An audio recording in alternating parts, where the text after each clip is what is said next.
किंवा अतिशयोक्ती दावा करता येणार नाही. आपण जे लेबलिंग करू किंवा ॲडव्हर्टाईज करताना ह्या कोणत्याही गोष्टी याच्यामध्ये चालणार नाही. कारण आमचं A1 आहे, A2 आहे, याच्यामध्ये असे क्वालिटीज आहेत, अगदी आईच्या दुधापेक्षा चांगलं आहे, हे ॲब्सोल्युटली मिसलिडिंग आहे. अशा कोणत्याही प्रकारचा क्लेम या दूध किंवा दूध प्रॉडक्ट्सवाल्यांना करता येणार नाही. आणि असं जर कोणी करत असेल त्यांच्यावरती प्रॉसिक्युशन आणि क्रिमिनल प्रोसिडिंगसुद्धा आम्ही करू. हे करत असताना 6 महिन्याखाली बालकांनी वापरू नये हे काही ठिकाणी जे बंधनकारक आहे ते क्लिअरली लिहिलं पाहिजे. Not to be use for infants below 6 months. ते कोणतं आहे? कंडेन्स स्किम मिल्क जे आहे त्या पद्धतीने बघितलं म्हणजे नाही, हे बाबतीत आहे. दूध पावडर, स्कीम मिल्क पावडर, गोड किंवा फ्लेवर कंडेन्स मिल्क तसेच द्रवरूप दूध पदार्थ करण्यासाठी पुनर्गठित करता येणाऱ्या तत्सम उत्पादनावर हे वाक्य महत्त्वाचं आहे. Not to be use for infants below 6 months हे मॅन्डेटरी आहे. आणि माझी विनंती आहे की पालकांनासुद्धा या पद्धतीचे प्रॉडक्ट्स हे 6 महिन्याच्या खालच्या बालकांना किंवा इन्फॅन्ट्सना देऊ नयेत. ते त्यांच्यासाठी अनुज्ञेय नाही किंवा ते योग्य नाही आहे. आणि म्हणून ते प्रॉडक्टवरती त्याचं लेबलिंग असणं अपेक्षित आहे. बाकीचे जे कंडेन्स मिल्क आहे, मशीन स्कीम मिल्क आहे किंवा पार्टली स्कीम्ड आहे, हे सर्व गोष्टी त्याच्यामध्ये क्लिअर त्या लेबलिंगवरती असल्या पाहिजेत. एक महत्त्वाचा, बऱ्याच वेळेस मला वेगवेगळे नागरिक किंवा आपल्यामधून काही प्रश्न विचारले जातात. आईस्क्रीम आहे, कुल्फी आहे, चॉकलेट आहेत किंवा सॉफ्टी आईस्क्रीम आहे, यांच्या बाबतीतसुद्धा लेबलवर स्पष्ट गोष्टी लिहिल्या पाहिजेत. कोणत्याही पदार्थामध्ये स्टार्च असल्यास यापैकी पॅकेजिंग व लेबलिंग नियमाच्या नुसार तो त्याच्यावर घोषित करावा लागणार. कोणी जर याच्यामध्ये स्टार्च यूज केला असेल किंवा कोणताही नॉन मिल्क प्रॉडक्ट त्याचा जर यूज केला असेल तर तो तुमच्या लेबलवरती डिस्प्ले करणं, लिहिणं हे बंधनकारक आहे. प्रत्येक पॅकेजवर बॅच क्रमांक असेल, कोड किंवा लॉट क्रमांक बंधनकारक आहे. अलर्जेन त्याच्यामध्ये दाखवलेलं असेल. त्याचबरोबर त्याच्यामध्ये काय आहे याच्यामध्ये कंटेन्स मिल्क, ट्री नट्स, इतर ज्या गोष्टी आहेत त्या नमूद करायच्या जर त्यांनी टाकलेल्या असतील तर. नाशवंत उत्पादनासाठी कीप इन रेफ्रिजरेटेड जो लिहायचा आहे तेही त्यांनी बंधनकारक लिहिलं पाहिजे.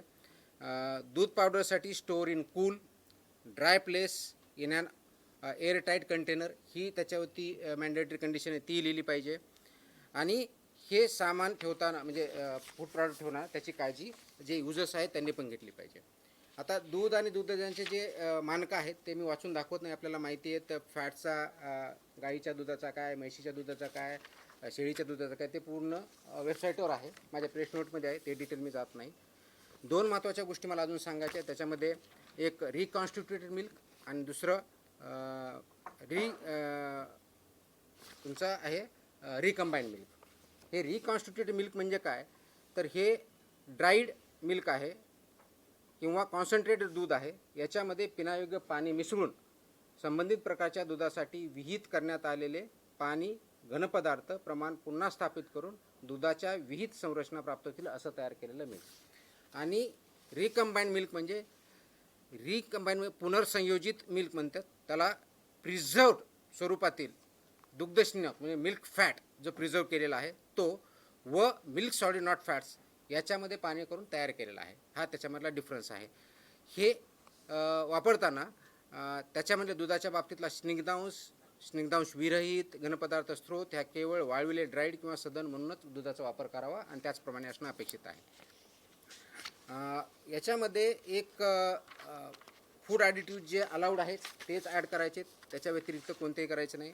ज्या ठिकाणी फॉर्टिफिकेशन ऑफ मिल्क झालेलं आहे म्हणजे या ठिकाणी व्हिटॅमिन्स पर्टिक्युलरली ए आणि व्हिटॅमिन डी टाकले, त्या याच्यावरती एफ हा मोठ्या बोल्ड लेटरमध्ये लिहायचं आहे. त्याकडून लोकांना कळेल की याच्यामध्ये फॉर्टिफिकेशन्स कोणत्या पद्धतीच्या आहेत. हे करत असताना पाश्चराईजच्या बाबतीत एक 2-3 महत्त्वाच्या गोष्टी ज्या मी सांगायच्या म्हटलं होतं. तर त्या सीलबंदला कोणत्याही प्रकारचे छेडछाड जर असेल तर कुणीही विकत घेऊ नये आणि विकणाऱ्याने ते विकू नये. ड्युली लेबर्ड पॅकमध्ये विक्रीस देता येतं, त्याच्या व्यतिरिक्त देता येत नाही. फिलिंग आणि सिलिंग हे अंतिम उष्णता ज्यावेळेस असते त्या मोमेंटला करायचं असतं, त्याच्या अगोदर किंवा त्याच्यानंतर नाही, हे त्यांना पाळायचे. पाश्चराईज प्रमाणित किंवा इतर कोणताही उष्णता प्रक्रिया केलेलं जे दूध आहे ते उघड्या कॅनमधून, ड्रममधून किंवा सीलबंद नसलेल्या पात्रामधून सुट्या स्वरूपात विक्री करणं अनुज्ञेय नाही. ते सीलबंदमध्येच विक्री करावं लागेल. त्याला ओपन करून ते ॲज अ लूज मिल्क म्हणून ते आपल्याला विकता येणार नाही. आणि म्हणून फिलिंग अँड बॉटलिंग व सिलिंग याची प्रक्रिया जे प्लांट आहेत त्यांनी व्यवस्थितपणे पाळणे, ते इम्प्लिमेंट करणे, इन्क्लुडिंग सेलर पॉईंटपर्यंत ते बघणं गरजेचं आहे. आणि जर रॉ मिल्क असेल तर ते रॉ मिल्कवरती हे लिहिलं पाहिजे की याच्यामध्ये हे दूध कच्चं असून सेवन करण्यापासून उकळणं आवश्यक आहे, हे त्याच्यावरती लिहिणं गरजेचं आहे. आता याच्यामध्ये दूध संकलन केंद्राने काय करायचं हे मी दिलेलं आहे. त्याचे डिटेल्स गाईडलाईन आहेत. त्याचबरोबर दूध शीतकरण केंद्राने काय करायचं याच्या जवळजवळ 9 प्रकारच्या गोष्टी त्यांनी करायच्या. त्याच्यामध्ये क्लिनिंग इन प्लेस पाहिजे, तापमान मेंटेन केलेलं पाहिजे, इन्स्ट्रुमेंट पाहिजे, त्याचे कॅलिब्रेशन पाहिजेत, सांडपाण्याची व्यवस्था पाहिजे. ह्या सगळ्या गाईडलाईन या माझ्या ऑर्डर्समध्ये आहेत, त्याच्यामुळे डिटेलमध्ये जात नाही. परंतु याच्यामध्ये ह्या ज्या गाईडलाईन्स मी सांगितल्या त्या ॲप्लिकेबिलिटी कुणाला सांगितली, तो एंड टू एंड आपल्याला सिस्टम, ज्याला इकोसिस्टम म्हणतो, ते आपण डेव्हलप करतो आहे. याच्यामध्ये जर व्हायलेशन केले तर पनिशमेंट ज्या अनसेफ फूडच्या बाबतीत आहे किंवा अडल्चरेटच्या बाबतीत किंवा कृत्रिम दुधाच्या बाबतीत जे आहे, ज्याला सिंथेटिक मिल्क म्हणतो आपण, जे केमिकलपासून बनवलेलं असतं, त्याच्या बाबतीत आणि अशा केसमध्ये डेथ झाला तर कमीत कमी 7 वर्ष, जास्तीत जास्त आजन्म कारावास इतका आहे. 10 लाख रुपये दंड आहे. या अशा अनुदानामुळे जर गंभीर दुखापत झाली, जर ग्रीवस इंजरी म्हणून, 6 वर्षापर्यंत कारावास आणि 5 लाख रुपये दंड आहे. गंभीर स्वरूपाची नसलेली दुखापत झाली तर 3 लाखापर्यंत दंड आहे, 1 वर्षाचा कारावास आहे. कोणतीही दुखापत झाली नसल्यास 3 महिन्यापर्यंत कारावास आणि 3 लाखापर्यंत दंड आहे. आणि सबसिक्वेंटचा जर असेल तर ऑफकोर्स फर्स्ट कन्व्हिक्शन 1 लाख रुपये दंड अतिरिक्त लावला जाऊ शकतो. अन्न सुरक्षा ऑफिसर जे आहेत आपले FSO यांनी जप्त केलेला किंवा ताब्यात केलेले दूध किंवा इतर कोणत्याही वस्तू हस्तक्षेप करता येणार नाही. ती हटवणे किंवा त्याच्याशी छेडछाड करणे हा 6 महिन्यापर्यंत कारावास आहे. त्याच्यामुळे ऑफिसरच्या याच्यामध्ये आपण जे म्हणतो की माझ्या सेंटरमध्ये, माझ्या युनिटमध्ये मी एंट्री करू देणार नाही, हे आपल्याला चालणार नाही.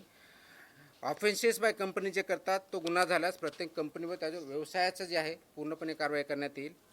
दंडाच्या बाबतीत जर बघितलं तर रजिस्ट्रेशन नसेल किंवा लायसन्स नसेल तर 10 लाख रुपयेपर्यंत दंड आहे. त्याच्याशिवाय तुम्हाला काम करता येणार नाही. Up to 10 lakh is a fine. दिशाभूल करणारी ॲडव्हर्टाईज असेल, खोटी असेल तर 10 लाखापर्यंतचा दंड आहे. आतापर्यंत अनफॉर्च्युनेटली आम्ही दंड खूप कमी करायचं, इथून पुढे आम्ही मॅक्सिमम दंड, म्हणजे कुणी दिशाभूल केली तर आम्ही 10 लाख रुपये दंड लावणार, या पद्धतीने काम करणार आहे. फॉल्स क्लेम इन्फॉर्मेशन दिली तर त्याच्यामध्येही 10 लाखापर्यंतचा दंड आहे. दुधामध्ये भेसळ करण्यासाठी वापरल्या जाणाऱ्या कोणत्याही पदार्थावरती भेसळकारक पदार्थाचा ताबा ठेवणे, तो पदार्थ आरोग्यास अपायकारक असल्यास 10 लाखापर्यंतचा दंड, इतर बाबतीत 2 लाखापर्यंतचा दंड ही तरतूद आहे. मागणी केलेल्या स्वरूपाचे, गुणधर्माचे किंवा गुणवत्ता नसलेले दूध किंवा दुग्धजन्य पदार्थ विकणे याच्यामध्ये 5 लाखाचा दंड आहे. त्याच्यामुळे ह्या दंडाच्याही तरतुदी आपल्या हे डिटेलमध्ये दिलेल्या आहेत, ह्या सर्वांना लागू आहेत. त्याप्रमाणे त्याचं इम्प्लिमेंटेशन आपण करूयात आणि ते इम्प्लिमेंटेशन जर केलं तरच आपण एंड टू एंड ही साखळी जी आहे ती आपण चांगल्या पद्धतीनं इम्प्लिमेंट करू शकतो.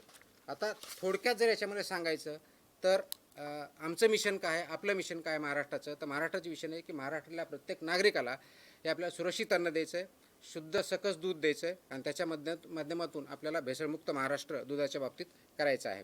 हे करत असताना फूड सेफ्टी मॅनेजमेंट सिस्टम आपल्याला डेव्हलप करायची, पूर्ण इकोसिस्टम आपण डेव्हलप करत आहोत आणि याच्यामधलं गायडिंग प्रिन्सिपल हे पब्लिक हेल्थ हे आहे आणि त्याचबरोबर जेन्युइन बिझनेसेस जे आहेत त्यांना प्रमोट करणं, त्यांना सपोर्ट करणं आहे आणि नॉन जेन्युइन बिझनेसेस जे आहेत त्यांना पनिशमेंट करणं, त्यांना सिस्टमच्या बाहेर काढणं हे आहे. याच्यामध्ये आरोग्यविषयाच्या दुधातल्या ज्या थोडक्यात मी परत रिपीट करून चिंता काय आहेत, तर पाण्याची भेसळ होते, हा महत्त्वाचा मुद्दा आहे. सिंथेटिक दूध वापरलं तर दुसरा मुद्दा आहे. युरिया, डिटर्जंट, कॉस्टिक सोडा, स्टार्च, ग्लुकोज, मेलामाइन इत्यादी रसायनांचा वापर करतो, तो पूर्णपणे प्रोहिबिटेड आहे, तो पॉयझनस आहे, दॅट इज नॉट अलाउड, ते करता येणार नाही. मिल्क फॅट व SNF याचं मानांकाप्रमाणे मानांकांचं उल्लंघन करता येणार नाही. अफ्लॅटॉक्सिन, M1 आणि अँटीबायोटिक रेसिड्यू आहेत ते याच्यात असणं अपेक्षित नाही, जे लिमिट आहे त्याच्या बाहेर त्याच्यामध्ये येता कामा नयेत. कोल्ड चेन मेंटेन करणं मॅन्डेटरी आहे. विना परवाना किंवा विना नोंदणी कोणताही उद्योजक याच्यामध्ये काम करू शकत नाही. चुकीचे लेबलिंग, ग्राहकाची दिशाभूल हे करता येणार नाही.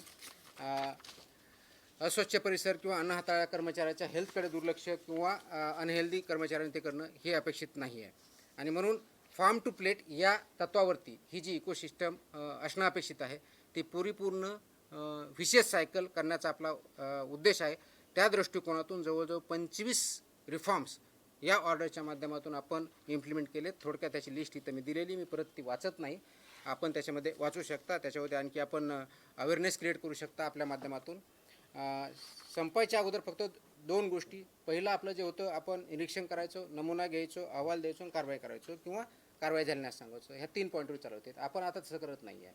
आपण आता पूर्णपणे एंड टू एंड इकोसिस्टमच्या दृष्टिकोनातून कारवाई करतो आहे. हेल्दी फूड, हेल्दी मिल्क, कोणताही फूडचा आयटम आणि हेल्दी ह्युमन बिईंग हा त्याच्या पाठीमागचा कन्सेप्ट, हा त्याच्या पाठीमागचा गोल आहे. ते करण्यासाठी आपण ॲनालिसिस करतो. त्याचबरोबर गुप्त माहिती पण भेटते, इन्फॉर्मेशनही भेटते. त्याचं निरीक्षण किंवा ॲनालिसिस आपण परत करतो. आपण टेस्टही घेतो, प्रयोगशाळाचं विश्लेषणही करतो. ट्रेसेबिलिटी आपण जसं सांगितलं की N2 आपण ते करण्याचा प्रयत्न करतो आहे. पुरवठा साखळीचा पूर्ण तपास करणार आहे आपण.